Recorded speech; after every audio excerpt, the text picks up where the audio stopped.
I will come back with class 10th English first flight chapter number 4 poetry. The name of the poem how to tell wild animals. How to कैसे tell यानी पहचान करें, identification. यहाँ पर tell मतलब बताना होता है, लेकिन यहाँ पर टेल का मीनिंग क्या हम निकालेंगे, आइडेंटिफिकेशन. वाइल्ड एनिमल जंगली जानवरों की पहचान कैसे करें. It has written by the American poet and writer by Carolyn Wells. ये how to tell wild animals America की बहुत ही प्रसिद्ध कवित्री करोनी वेल्स के द्वारा लिखी गई है. पहले स्टेंजा में बात जंगली जानवरों की पहचान के बारे में बताती हैं कि आप जब भी किसी जंगल में जानवरों को देखने जाएं तो आप उसकी पहचान कैसे करेंगे. तो आइए हम लोग पहले स्टेंजा में बात करते हैं. if you should go by chance to jungles in the east. if you are जब कभी you should go by chance आपको मौका मिले या संयोगवश to jungles in the east दुनिया के पूर्वी जंगलों में जाने का.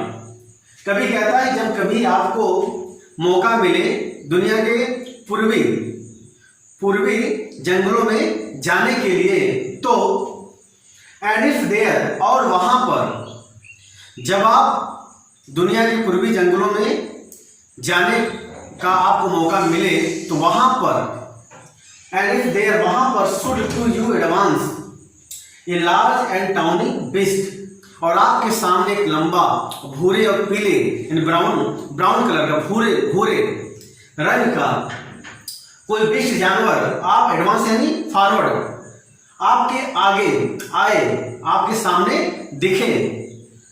इफ ही रोड्स और वो दहाड़े आपके सामने दिखे और आपको देखकर दहाड़े गुर्राए एट यू आप पर as you are dying DYE होता है, डाई मतलब मरना होता है, लेकिन यहाँ पर कभी के पास ऐसा लाइसेंस होता है कि वो अपनी कविताओं में इस तरह के वर्ड को प्रयोग कर सकता है. यहाँ डाई इन यदि वो आप पर दहाड़े एज यू आर डाइंग और आपको ऐसा हो आपको दहाड़े और आपको ऐसा महसूस हो या आपको ऐसा लगे कि मेरी जान निकल जाएगी तो यू विल नो तो आप ये जान जाएंगे इट इज एशियन लायन. ये कोई और जानवर नहीं है, ये एशियन लायन है, ये एशियन लायन है. एक बार फिर हम देखते हैं.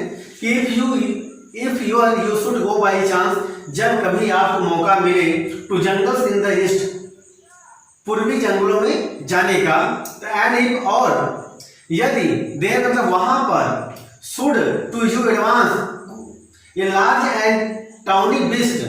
लार्ज मतलब लंबा, टाउनी मतलब होता है हरे और पीले और भूरे रंग का जानवर वहां पर आपके सामने आता हुआ दिखे और इफ ही रोड्स और गुर्राए एट यू आप पर एज यू आर डाइंग और आपको जब गुर्राए आपकी जान निकल जाए या आप मरने के जैसा हो जाए तो आप यू विल नो तो आप जान जाएंगे इट इज एशियन लायन. ये कोई और जानवर नहीं, ये एशियन लायन है. पहले संज्ञा में कभी एशियन लायन की पहचान बताता है कि यदि वो आपको देखकर गुर्राता है और आप की जान निकल जाए उसके गुर्राने से या आप मरने की जैसा आपकी अवस्था हो जाए तो आप जान जाएंगे ये एशियन लायन है. जब कभी आपको मौका मिले इस पूर्वी जंगलों में जाने के लिए और यदि वहां पर आपके सामने आता कोई लंबा और भूरे रंग का कोई जानवर आए और आपके सामने गुर्राए और आपकी जान निकल जाए तो आप जान जाएंगे वह एशियन लायन है. इन दिस सेकेंड स्टेंजा कवि बंगाल के जानवर बाघ के विषय में बात करता है. बताता है क्या है कि और इफ सम टाइम जब कभी वेन रोमिंग राउंड घूमते हुए जब कभी जंगल में घूमते हुए आसपास घूमते हुए अ Nobel wild breast greets you. A Nobel मतलब उत्कृष्ट बड़ा, वाइल्ड ब्रीस्ट जंगली जानवर, ग्रीट्स यू वेलकम यू यानी आपका ग्रीट्स यानी आपका अभिनंदन करे, आपका स्वागत करे. जब कभी जंगल में भटकते हुए आपकी मुलाकात किसी एक ऐसे उत्कृष्ट या किसी बड़े जानवर से मुलाकात हो जाए with black stripes on a yellow ground, यहाँ ग्राउंड मतलब स्किन होता है उसके चमड़े पर, जिसके पीले शरीर पर काली धारियां हो। जब कभी जंगल में भटकते हुए किसी बड़े जानवर से आपकी मुलाकात हो जाए या वो आपके सामने आपको स्वागत करने के लिए आ जाए और with black stripes on a yellow ground, जिसके पीले शरीर पर काली धारियां हो, काली धारियां हो या पट्टियां हो, तो जस्ट नोटिस, इतना ध्यान रखिएगा, इतना गौर कीजिएगा, इफ यदि ही इट्स यू, यदि वो आपको खाने के लिए आगे बढ़े, कहीं ऐसा आपके मन में भय हो कि वो हमें खाने आ रहा है, तो दिस सिंपल रूल, यह एक साधारण नियम है, मे हेल्प यू लर्न, जो आपको यह जानने में मदद करेगा कि the Bengal tiger to discern मतलब आइडेंटिफिकेशन, ये आपको पहचान कराने में मदद करेगा कि ये जानवर बंगाल टाइगर है, ये बंगाल का बाघ होता है। जब कभी घूमते हुए किसी बड़े जानवर से आपकी मुलाकात हो जाए जिसके पीले शरीर पर काली धारियां पट्टियां हो, तब वहां पर आप गौर कीजिएगा और वह आपको खाने के लिए आगे बढ़े, तो यह बहुत ही साधारण नियम है जो आपको यह सीखने में और पहचानने में मदद करेगा वो बंगाल टाइगर है। दिस सिंपल रूल, यह साधारण नियम है, मे हेल्प यू लर्न, जो आपको सीखने में डिस्टर्ब मतलब पहचानने में मदद करेगा कि यह बंगाल टाइगर है। जब कभी घूमते समय आपको जंगल में किसी ऐसे बड़े जानवर से मुलाकात हो जाए जिसका पीला शरीर हो, उसके शरीर पर काली पट्टियां यानी धारियां हो, और तब आप उसे देखकर ये अंदाजा लगाइएगा कि जब वो आपकी तरफ खाने के लिए बढ़े, कहीं ऐसा आपके मन में भय हो कि वो हमको खाने के लिए ही आ रहा है, तो यह एक साधारण सा नियम है जो आपको सीखने में यह मदद करेगा, आपको पहचानने में उसे यह मदद करेगा वो बंगाल टाइगर है। इसमें देखिए राइमिंग वर्ड्स हम लोग देखेंगे, यहाँ पे देखिए आप अराउंड, व्हेन रोरिंग, रोरिंग मतलब इधर उधर घूमना, राउंड, और यहाँ पर आप देखिए ग्राउंड, ये हमारा क्या है, मिल रहा है। फिर यहाँ पर आप देखिए यू और यू मिल रहा है हमारा, लर्न और डिस्टर्न, ये हमारा क्या, ए बी बी सी, हम राइमिंग वर्ड इस तरह से मिला लेंगे, A B C, A B, A B B C, ये हमारा क्या है, ये हमारा राइमिंग वर्ड्स हो गया। इसमें इलिट्रेशन कोई भी ऐसा वर्ड नहीं दिख रहा है। इलिट्रेशन मतलब होता है जो दो शब्द आपस में और सेम प्रोनाउंसिएशन, सेम साउंड दे, इलिट्रेशन पे नहीं है, एलोगेशन में ऐसा कुछ नहीं दिख रहा है। तो दूसरे स्टैंजा में हम लोगों ने बहुत अच्छी तरह से समझ लिए। हम लोग आज स्टैंजा नंबर 3 में बात करेंगे। स्टैंजा नंबर 3 में कवि तेंदुए जानवर के विषय में बात करता है। कहता है कि strolling fourth a beast you view, जब कभी घूमते हुए, जब कभी आप जंगल में जाइए या किसी भी व्यक्ति को घूमते वक्त एक ऐसा जानवर दिखाई दे, और बीस्ट यू व्यू, एक ऐसा व्यू मतलब दृश्य देखना, जब एक ऐसा जानवर आपको दिखाए, जब कभी घूमते वक्त एक ऐसा जानवर दिखाई दे, हुज मतलब जिसके, हाइड मतलब स्किन शरीर पर, विद स्पॉट काले काले धब्बे, इस पेपर मतलब कवर्ड हो, पेपर मतलब कवर्ड हो, यानी जब कभी घूमते वक्त एक ऐसा जानवर आपको दिखाई दे जिसका शरीर काले काले धब्बों से क्या हो, ढका हो, पूरे बदन पे काले काले धब्बों से उसका शरीर ढका हो, और as soon as he has leapt on you, leap यानी उछलता कूदना, छलांग लगाना, as soon as ज्यों ही he has leapt on you, वह आप पर छलांग लगाने की कोशिश करे,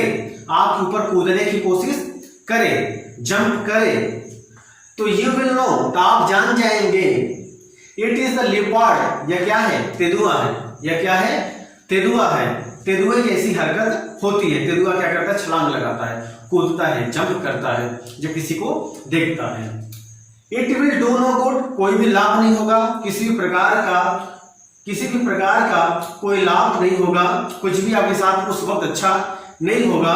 टू रोर विथ पेन, दर्द से चीखने के सिवाय, दर्द से चीखने के सिवाय आपके साथ कुछ भी लाभ नहीं होगा। जितना आप चीखेंगे कुछ भी आपके साथ अच्छा नहीं होगा, क्योंकि ही विल ओनली लेप एंड लेप अगेन, वह बार बार यानी तेंदुआ बार बार उछलता ही रहेगा।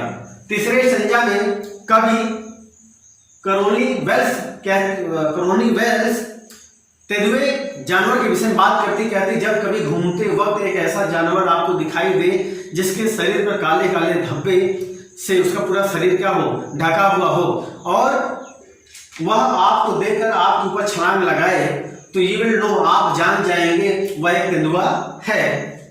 It will do no good to roar with pain, दर्द से चीखने से कोई भी लाभ नहीं होगा, कुछ भी अच्छा नहीं होगा, क्योंकि ही विल ओनली लेप एंड लेप अगेन, वह बार बार आप पर छलांग लगाएगा।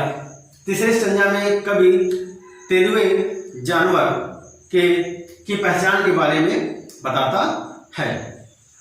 चौथी संज्ञा में कभी एक ऐसे जानवर के विषय में बताता है जो आपको गले लगाता है। वह जानवर कौन है जो आपको गले तेजी से लगाता है? आइए चौथी संज्ञा में हम लोग पढ़ते हैं और जानते हैं। If when you are walking around your yard, यहां पर कभी कहता है if you, the poet is saying that if when जब कभी you are walking around your yard, आप अपने आंगन के आसपास, यार्ड मतलब होता है कवर्ड सराउंडिंग, जो चारों तरफ से क्या हो, घिरा हो, वो हमारा क्या होता है, यार्ड होता है। तो इफ व्हेन जब कभी you are walking around your yard, जब कभी आप अपने आंगन के आसपास घूम रहे हो, चल फिर रहे हो, you meet a creature there, वहां आपको एक जानवर मिले। यू मीट, वहां पर आपको, यू मीट मतलब मेरे, क्रीचर मतलब जानवर, देयर मतलब वहां आपको उस दौरान आपको एक जानवर मिले, हु मतलब जो, हक्स मतलब गले लगाता हो, यू मतलब आपको वेरी वेरी हार्ड, बहुत तेजी के साथ, जो आपको बहुत तेजी के साथ गले लगाए या लगाता है।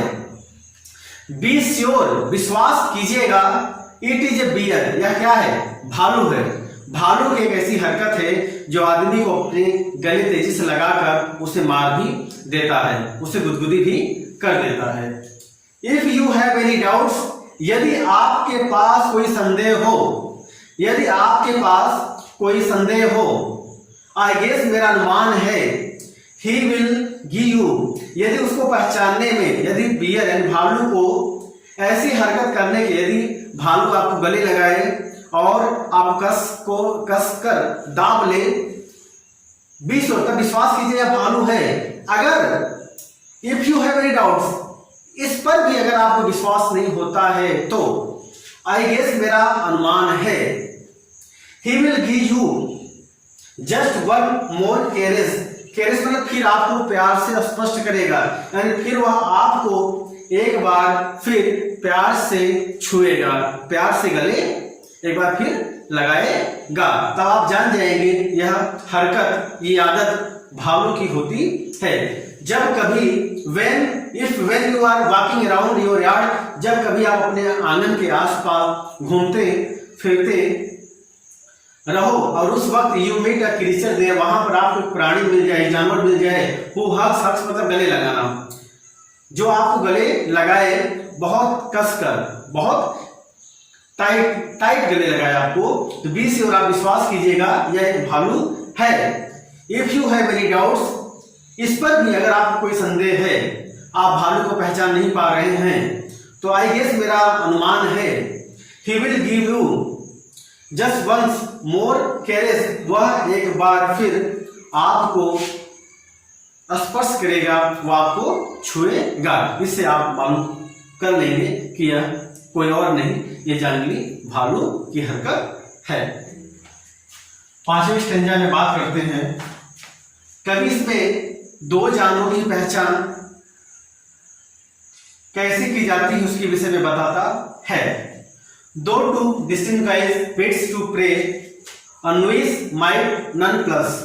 कभी कहता है कि जिस व्यक्ति के पास जानवरों को पहचान करने का ज्ञान नहीं होता है, जैसे मान लीजिए कोई व्यक्ति जो कभी जंगल गया ही नहीं, कभी जानवर को देखा नहीं है, वो जानवर को अपने सामने देखकर उसकी पहचान भली भांति नहीं कर सकता है। तो कभी वही कहता है कि जिस व्यक्ति के पास अनवइस पता का कोई नया व्यक्ति है तो माइट नन प्लेस असमंजस हो सकता है।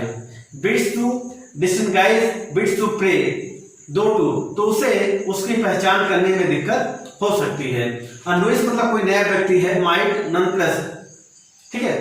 बिट्स टू प्रे डिस्टिंग्विश दो टू, यहां पर कभी कहता है कि जब कोई नया व्यक्ति है, अगर कोई ऐसा व्यक्ति है जिसे जानवर के विषय में ज्ञान नहीं है, जानवर को पहचानने के विषय में कोई भी तरह का कोई उसके पास ज्ञान नहीं है, तो वह जानवरों को पहचानने में असमंजस कर सकता है, यानी वह गलती कर सकता है।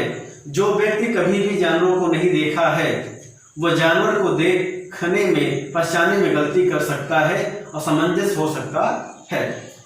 फिर यहां कभी कहता है कि the crocodile you always may tell from the hyena thus. यहां पर कभी कहता है कि क्रोकोडाइल और हाइना यानी मगरमच्छ और हाइना लकड़ बग्घे जैसे दोनों जानवरों को पहचानने में आपको बहुत ही सरल अंतर हो सकता है। यहाँ पर कभी कहता है कि जो अगर कोई नया व्यक्ति है जो कभी जानवरों को नहीं देखा है तो जानवरों को देखने में गलती कर सकता है, पहचानने में गलती कर सकता है। डिस्टिंग्विश मतलब पहचान करना, आइडेंटिफिकेशन करना, नन प्लस मतलब गलती कर जाना या तो असमंजस होना, ठीक है। जब कोई व्यक्ति किसी जानवर को देखने में या कभी यदि कोई व्यक्ति के पास जानवर को पहचानने के लिए उसके पास कोई ज्ञान नहीं है तो वह जानवर को देखकर पहचानने में गलती कर सकता है। यहाँ पर कभी कहता है क्रोकोडाइल और हाइना ये दोनों ऐसे जानवर हैं जिन्हें बहुत ही आसानी तरीके से पहचाना जा सकता है। You always may tell from the hyena thus. इन दोनों के बारे में आप आसानी से टेल मानी पहचान कर सकते हैं। कैसे कर सकते हैं? कभी बताता है कि हाइना कम्स विथ मैरी स्माइल। हाइना जो लकड़बग्घा होता है वह अपने शिकार को देखकर क्या करता है? मुस्कुराता है। जब कोई व्यक्ति अपने शिकार को देखकर जब कोई जानवर अपने शिकार को देखकर मुस्कुराए या मुस्कुराता हो या प्रसन्नता पूर्वक मुद्रा में हो तो आप ये आइडेंटिफिकेशन कर लेंगे कि वह कोई जानवर नहीं हो सकता है, वो हाइना हो सकता है। हाइना यानी लकड़बग्घा हो सकता है। लकड़बग्घा की आदत होती है अपने शिकार को देखकर मुस्कुराने की, जबकि परंतु but if they are crocodile, यदि कोई जानवर अपने शिकार को करके खाता हो और आंसू बहाता हो, यानी कोई जानवर आंसू बहा रहा हो, आप उसे समझ जाएंगे ये कोई नहीं, ये क्रोकोडाइल है। एक कहावत है ना कि ए टीयर्स ऑफ क्रोकोडाइल, यानी मगरमच्छ के झूठे आंसू। तो जो जानवर आंसू बहाता हो उसे क्रोकोडाइल कहते हैं। जो जानवर अपने शिकार को देखकर मैरी मतलब प्रसन्नता, मुस्कुराए, स्माइलिंग करे, बड़े खुशी के साथ, वो हाइना होता है। क्रोकोडाइल और हाइना को बड़े सरल तरीके से पहचानने का यही तरीका है कि हाइना अपने जानवर को देख मुस्कुराता है और क्रोकोडाइल जो है वह देखकर आंसू बहाता है। और जो नया व्यक्ति है वह जानवरों को पहचानने में, जब कभी कोई नया व्यक्ति उसके पास अगर ज्ञान नहीं है जानवरों को पहचानने के लिए, तो वो गलती कर बैठ सकता है जानवरों को पहचानने के लिए। In the sixth stanza, the poet tells about chameleon creatures. छठवें स्टेंजा में कभी कहता है कि the true chameleon is small, a lizard sort of thing. इसमें कहता है कि जो वास्तविक गिरगिट होता है वह छिपकली जीव की तरह होता है। छिपकली जीव की तरह उसका क्या होता है? आकार होता है। He has not ears at all, उसके पास बिल्कुल कोई कान नहीं होते हैं। He has not ears at all, at all मतलब बिल्कुल उसके पास कोई कान नहीं होते हैं। And not a single wings, और यहाँ तक कोई भी उसके पास पंख भी नहीं होते हैं। If there is nothing on the tree, जब कभी आपको वृक्ष पर कुछ भी दिखाई न दे। If there, यहाँ पर कभी आपको पहचान बताता है कि जब कभी आपको वृक्ष पर कुछ भी दिखाई न दे, if there is nothing on the tree, वृक्ष पर जब आपको कुछ भी दिखाई न दे, तो it is the chameleon you see, तो आप वहां पर क्या देखते हैं, एक गिरगिट को देखते हैं। वहां आप क्या देखते हैं, गिरगिट को देखते हैं। कभी कहता है कि वास्तविक जो गिरगिट है वह लिजार्ड जू की तरह होता है, लिजार्ड जू की तरह ही होता है, छिपकली की तरह उसका आकार होता है। और वो कहता है कि उसके पास कोई कान बिल्कुल नहीं होते, न ही उसके पास कोई पंख होता है। और जब कभी if there is nothing on the tree, जब कभी आपको वृक्ष पर कुछ भी दिखाई न दे, तो it is the chameleon you see, तो आप क्या देखते हैं, एक गिरगिट देखते हैं। गिरगिट जो होता है वो मौसम के हिसाब से अपने रंग को भी बदलता रहता है। इस तरह से गिरगिट की पहचान की जा सकती है। तो आज के लिए इतना। इसमें हम देखते हैं कि हमारा पोएट्रिक लाइसेंस क्या है। इसमें राइमिंग वर्ड अगर हम बात करें तो राइमिंग वर्ड हमारा ये क्या है, एल। राइमिंग वर्ड हमारा क्या है, ये देखिए, एल एल, ए ए, जी जी, बी सॉरी हम बी मान लेते हैं इसको, बी या टी, ई है ना, ई हमारा क्या है, सी सी, ये हमारा क्या है, राइमिंग है। देखिए वर्ड मिल रहा है, लास्ट का जो लेटर्स मिले वही हमारा राइमिंग वर्ड है। स्मॉल ऑल, यहां पर देखिए थिंग विंग, यहां पर देखिए ट्री सी, तो हमारा राइमिंग वर्ड क्या होगा, ए बी सी सी होगा, राइट। राइमिंग वर्ड हम इस तरह से अपना मिला लेते हैं हम। तब तक के लिए thank you so much for watching.